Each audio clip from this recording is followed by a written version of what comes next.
शुरू होती है एक बड़ी औरत हेल्गा को दिखाते हुए, जिसके अपार्टमेंट में कोई अजीब कीड़ा घुस आया था। हेल्गा को भूलने की भी बीमारी थी, इसीलिए वो सब बातें अपनी वॉल पे लिख लिया करती थी। वहीं से वो हेल्पलाइन का नंबर देखते हुए कॉल करती है और एक लड़का उसके घर आ जाता है। आते ही उसने देखा कि हेल्गा की एयर कंडीशन से अजीब ग्रीन कलर का लिक्विड निकल रहा था, जो बहुत ही ज्यादा बदबूदार भी था। खैर, अब वो हेल्गा को डोर नॉक करता है। हेल्गा के दरवाजा खोलते ही वो उससे सवाल करता है, आपके घर के बाहर ऑलरेडी एक इमरजेंसी वैन खड़ी है। अगर वो लोग आपकी मदद को आ गए थे तो आपने दोबारा कॉल क्यों की? ये लोग कहाँ हैं? जब आपने हेल्गा बताती है मुझे भूलने की बीमारी है, मुझे नहीं याद कि वो लोग कहाँ हैं। अब ये लड़का घर के अंदर कीड़ा ढूंढने के लिए चला जाता है, जहाँ सीलिंग से उसे खौफनाक आवाजें आ रही थी, जिससे वो खुद भी डर चुका था। उसे अंदाजा लगाया जो कुछ भी यहाँ है वो बहुत बड़ा और खतरनाक है। वो जैसे ही आगे रूम की तरफ बढ़ता है तो उसे वहाँ खून दिखाई दे रहा था। यह खून वेंटिलेशन से आ रहा था, जहाँ देखने पे वो बुरी तरह शॉक हो गया, क्योंकि वहाँ उन्हीं दोनों लोगों की लाशें थी जो पहले हेल्गा की मदद करने के लिए यहाँ आए थे। टाइगर वो भी यहाँ से जाने लगा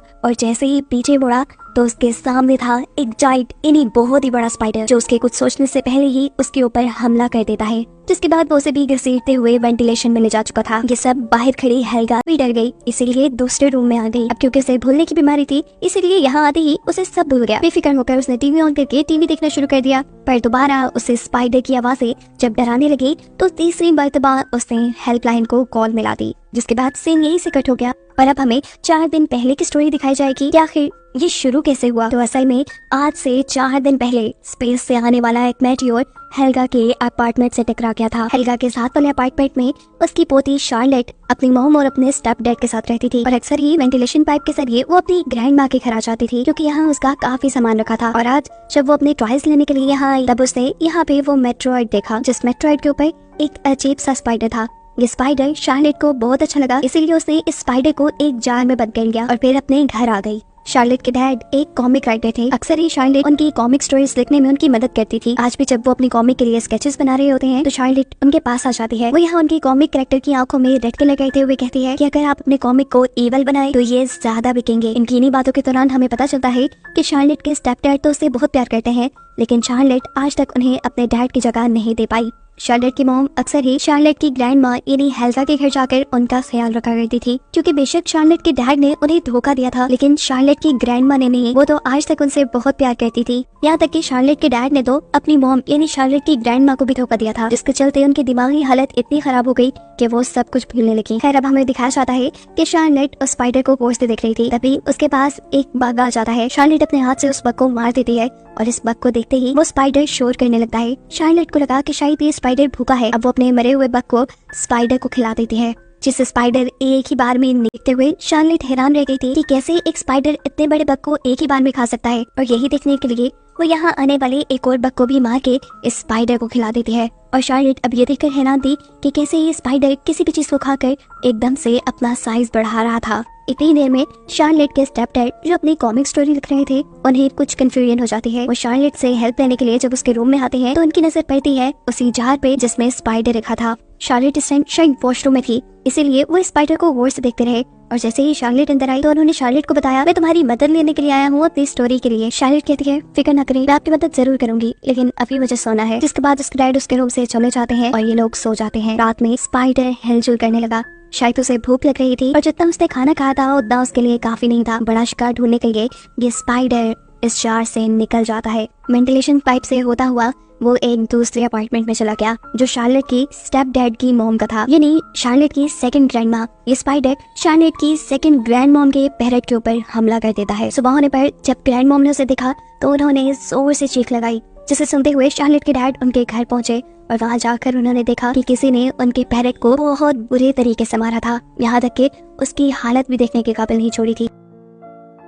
ये लोग सोच में पड़ गए कि आखिर ये किसका काम हो सकता है। तब शार्लेट की ग्रैंड मॉम उसे कहते हैं, हो सकता है किसी चूहे का या किसी जानवर का काम हो। ये लोग यहाँ पर इमरजेंसी कॉल कर देते हैं और रेस्क्यू ऑफिसर उन्हें आकर बताता है कि काम किसी कीड़े का है, ऐसे कीड़े का जिसके स्टिंग्स हो ये नहीं जिसका डंक हो, जिसे बार बार मार के इस पैरट को मारा गया है। अब ये रेस्क्यू ऑफिसर पूरी बिल्डिंग में इंसेक्ट स्प्रे करने लग जाते हैं और जब बारी आती है शार्लेट के रूम की तो वो स्प्रे करवाने से मना कर देती है और साफ साफ बता देती है इस आदमी को कि मेरे पास एक स्पाइडर है, उसे मैंने पाला हुआ है, इसलिए मैं स्प्रे नहीं कर पाऊंगी। उसके जाने के बाद शार्लेट इस स्पाइडर से खेलने लगी थी। वो उसे खाने के लिए कुछ बक्स देती है और साथ ही वो नोटिस करती है कि उसके पास जो माउथ फ्रेशनर्स थी, इन माउथ फ्रेशनर की स्मेल से ये स्पाइडर डर रहा था। अब रात में सबके सो जाने के बाद दोबारा हम देखते हैं कि वो स्पाइडर अपने जार से निकलकर वेंटिलेशन पाइप से होते हुए किसी दूसरी लेडी के रूम में चला गया।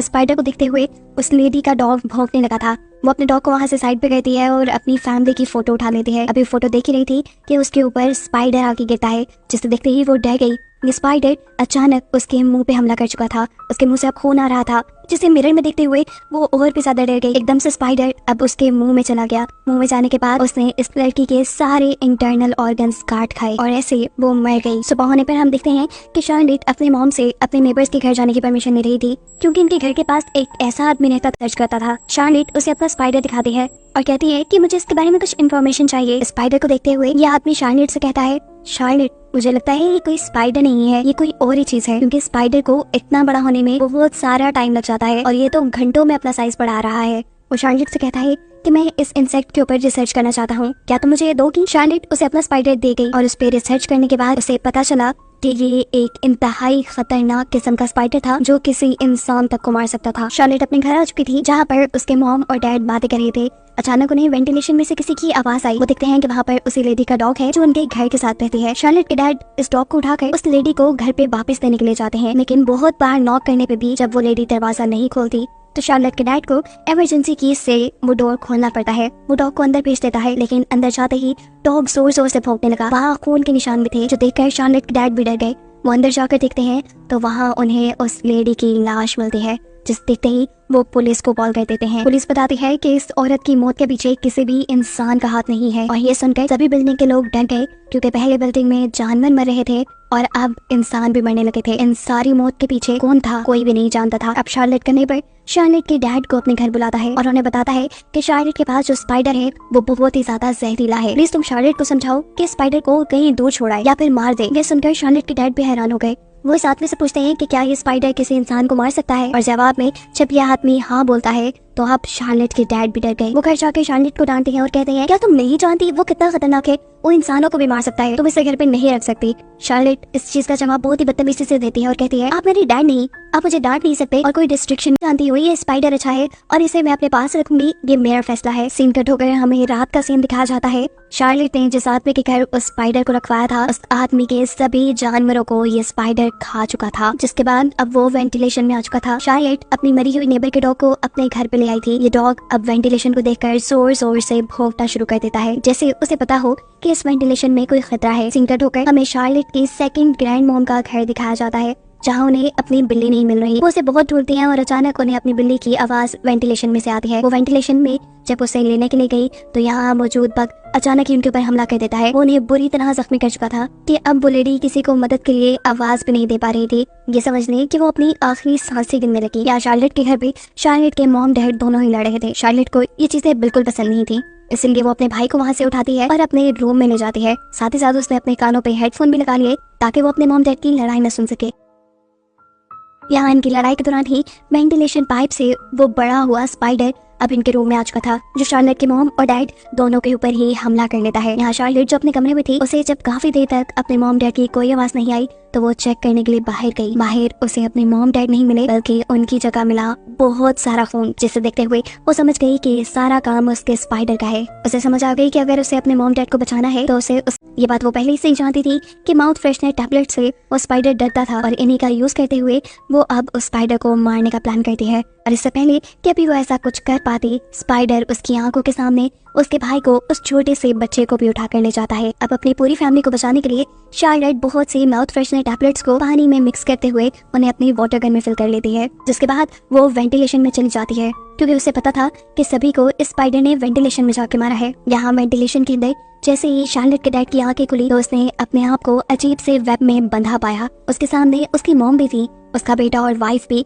ये सब के सब वेब में बंधे थे, जो वेब इनके गेट स्पाइडर ने बनाया था। शार्लेट के डैड अपनी मॉम को बचाने की कोशिश करते हैं, लेकिन तभी उनका वेब टूट जाता है और वो लेडी नीचे गिर जाती है। यहाँ वेंटिलेशन से होते हुए शार्लेट हेल्गा के घर आ गई, जहाँ उसे अपनी सेकंड ग्रैंड मॉम की गिरी हुई लाश मिली, लेकिन अभी तक उसे अपने मॉम डैड नहीं मिले। वो यहाँ हेल्गा से इन सारी चीजों के बारे में पूछती है, लेकिन हेल्गा को कुछ याद नहीं था। वो हेल्गा के कपड़े सूंघती है तो उसमें से माउथ फ्रेशनर की खुशबू आ रही थी। वो समझ गई कि शायद इसी वजह से स्पाइडर ने अभी तक उन्हें नहीं मारा। या शार्लेट हेल्गा से कहती है आप यही रहिएगा और प्लीज मदद के लिए हेल्पलाइन पे कॉल करें। अभी वो यही कहती है कि अचानक उसे अपने स्टेप डैड की आवाज आई। वो भी एलिवेटर की तरफ से जल्दी से वो एलिवेटर की तरफ गई तो उसने वहाँ पर अपने डैड को वेब्स में बंधा पाया। शार्लेट के हाथ में माउथ फ्रेशनर वाला पानी था जिसे वो जल्दी से अपने डैड के ऊपर डाल देती है और उसके सभी वेब्स तोड़ बताती है कि ये माउथ फ्रेशनर का पानी है, इससे उस स्पाइडर को मारा जा सकता है और उसके वेब को तोड़ा जा सकता है। ये दोनों अब यहाँ से बाकी लोगों को बचाने का फैसला करते हैं, जबकि दूसरी तरफ हमें दिखाया जाता है कि वो रेस्क्यू ऑफिसर जो इस बिल्डिंग में पहले भी पैरेट के मरने पे आया था वही दोबारा हेल्गा के कॉल करने पे आया।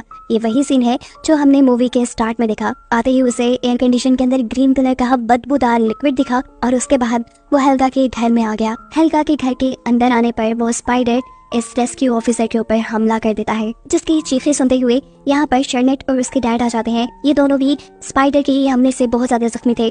वो इस आदमी को बचाना चाहते थे, लेकिन तभी इनके सामने स्पाइडर आ गया। तब शार्लेट के डैड अपने हाथ में पकड़ा हुआ माउथ फ्रेशनर वाला पानी उसके ऊपर डाल देते हैं, जिससे डरकर ये स्पाइडर यहाँ से चली जाती है। अब रेस्क्यू ऑफिसर उन्हें बताते हैं कि उसके पास एक नेल गन है, इसके जरिए वो स्पाइडर को मार सकते हैं। और जैसे ही स्पाइडर उनके सामने आती है, ये आदमी स्पाइडर के ऊपर अपनी नील गन से हमला कर लेता है, जिसके बाद वो देखते हैं कि स्पाइडर के अंदर से ब्लू कलर का फोन निकल रहा था। इस सारी लड़ाई के दौरान एक नेल गन वहाँ लगे फायर अलार्म के ऊपर भी लग गई, जिसकी वजह से बिल्डिंग में मौजूद सारे वाटर स्प्रिंकलर्स ऑन हो गए। इनके ऊपर पानी की बारिश होना शुरू हो गई, जिससे माउथ फ्रेशनर का पानी जो इन्होंने अपने ऊपर डाला था, जिसकी वजह से वो स्पाइडर इनके करीब नहीं आ रहा था, वो सारा पानी धुलने लगा था। इसलिए स्पाइडर का खतरा उनके ऊपर बढ़ता गया और इसी चीज का फायदा उठाते हुए स्पाइडर वहाँ आकर उस रेस्क्यू ऑफिसर को ले जा चुका था। अपनी बाकी फैमिली को बचाने के लिए शार्लेट और उसके डैड आगे बढ़ते हैं कि शार्लेट की मॉम और भाई को स्पाइडर ने गार्बेज टनल के अंदर रख दिया था, जिनको बचाने के लिए ये दोनों ही टनल के अंदर चले जाते हैं। रिमोट के जरिए शार्लेट के डैड इस टनल को ऑन करने की कोशिश करते हैं ताकि गार्बेज की तरह वो भी इस बिल्डिंग से बाहर गिर जाए, लेकिन बदकिस्मती से